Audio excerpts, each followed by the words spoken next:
Ce week-end, la Formule 1 se rendait à Las Vegas. On va dire que c'est un nouveau Grand Prix au calendrier, mais c'est juste un retour, puisqu'on avait déjà eu dans le passé 2 éditions du Grand Prix de Las Vegas qui étaient pas folichonnes. La F1 s'était rendue à Las Vegas par pur bling bling, et il faut avouer cette année que les promoteurs de la Formule 1 ont vu les choses en grand, ils en ont fait tout un foin, et on va voir si le show était seulement à l'extérieur de la piste ou également sur la piste. C'est parti pour un résumé de 5 minutes du Grand Prix de Las Vegas.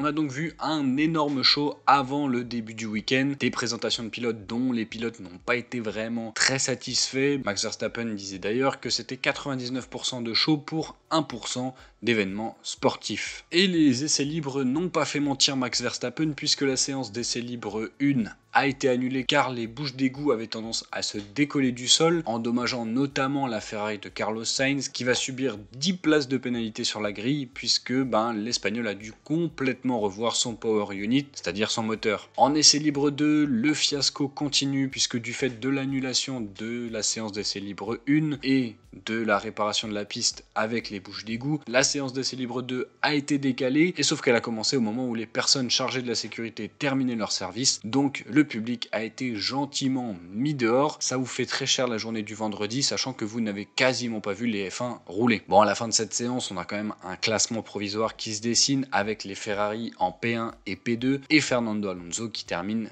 3ème. En L3, on peut retenir notamment le crash d'Alex Albon et également la P6 de Logan Sargent. Bon, il y a eu un peu moins de problèmes au niveau des qualifications, malgré le fait qu'en Q1, on voit l'élimination des 2 McLaren ainsi que de l'Alpine d'Esteban Ocon. En Q2, Albon et Gasly sortent Perez et Hamilton des qualifications. Le Mexicain partira donc 11ème, alors que l'Anglais partira 12ème. Grosse performance des Williams et de Pierre Gasly qui se hisse en Q3. Et on arrive en Q3 avec une bataille très serrée pour la pole position entre les 2 Ferrari et Max Verstappen. Ça a été vraiment incroyable jusqu'à ce que Leclerc sorte la grosse performance de ses qualifications, lui permettant de signer justement la pole position devant son coéquipier qui subit 10 places de pénalité et qui partira donc 12ème sur la grille. Max Verstappen s'est complètement raté dans son dernier essai et il partira 2ème du fait de la pénalité de Sainz. À noter la 4ème place de Pierre Gasly et également les 5ème et 6ème places des 2 Williams. Meilleure performance pour les Williams en qualification depuis 2016. La bataille va être très intéressante entre Ferrari et Red Bull, entre Leclerc et Verstappen, et au départ, Verstappen prend un départ ultra agressif et pousse même Leclerc en dehors de la piste pour s'emparer de la tête du Grand Prix. Cette manœuvre va valoir au Néerlandais une pénalité de 5 secondes qu'il devra effectuer lors de son prochain arrêt au stand. On a également du grabuge un peu plus loin dans le peloton, puisque Fernando Alonso, qui partait 10ème, réalise un bon départ, sauf que au premier virage il arrive avec beaucoup trop de vitesse et il perd le contrôle de son Aston Martin. On a beaucoup de débris sur la piste, ce qui fait que la virtual safety car est déployée. Les pilotes qui avaient les pneus froids ne peuvent pas du coup faire chauffer leurs pneus. Une fois que la virtual safety car est effacée, les pilotes peuvent à nouveau faire chauffer leurs pneus. Malheureusement, la McLaren de Norris roule sur des œufs et le Britannique perd le contrôle de sa voiture, touchant le mur puis s'écrasant dans les Tech Pro. Reprise de la course au 7ème tour, et cette fois pas de panique pour Verstappen qui se met instantanément à l'abri de Charles Leclerc. C'est plutôt plus bas dans le classement qu'on va voir les choses bouger, notamment avec Esteban Ocon qui passe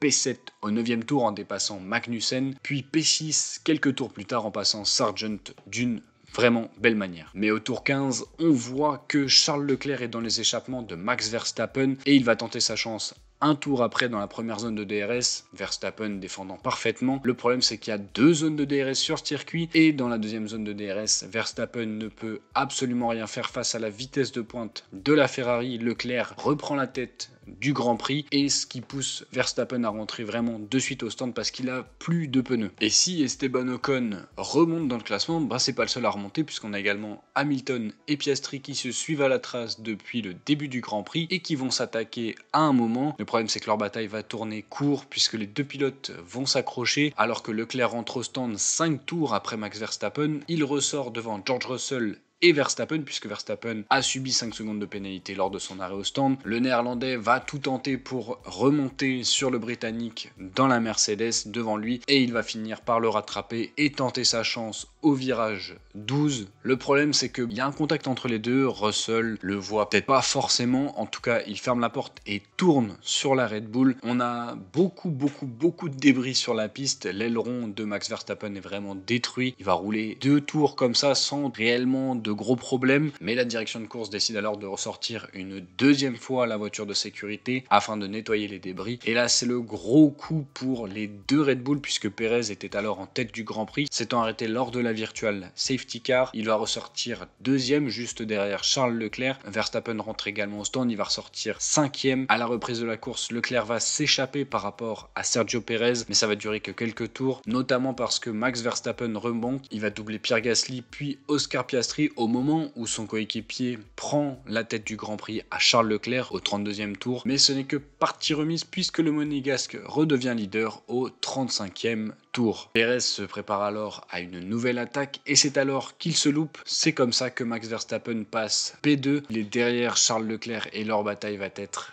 exceptionnelle, une bataille au frein vraiment incroyable avec 2 gros freineurs, mais elle va tourner forcément à l'avantage de Max Verstappen qui récupère la tête du Grand Prix et ne sera plus mis en danger jusqu'à la fin. Pour la victoire, c'est plié, Verstappen creuse un écart suffisant pour ne pas être inquiété. Par contre, pour la P2, c'est pas terminé. Leclerc en fait peut-être un peu trop, il va faire une erreur et Sergio Perez en profite pour grappiller une place sur le podium. On se dirige alors vers un doublé Red Bull, mais Leclerc n'a pas dit son dernier mot, il va cravacher pour revenir sur le Mexicain, et bien que Verstappen ait ralenti dans le dernier tour pour offrir une aspiration à son coéquipier, Charles Leclerc va réaliser un dépassement magnifique, un dive bomb sublime pour subtiliser dans le dernier tour la deuxième place à Sergio Perez et monter sur la deuxième plus haute marche du podium. La course se termine alors sur une 18e victoire cette saison de Max Verstappen. Il égale Sébastien Vettel au nombre de victoires dans sa carrière. Deuxième, comme je vous l'ai dit, c'est Charles Leclerc devant Sergio Perez. Quatrième, on trouve Esteban Ocon devant Lance Stroll qui partait P19,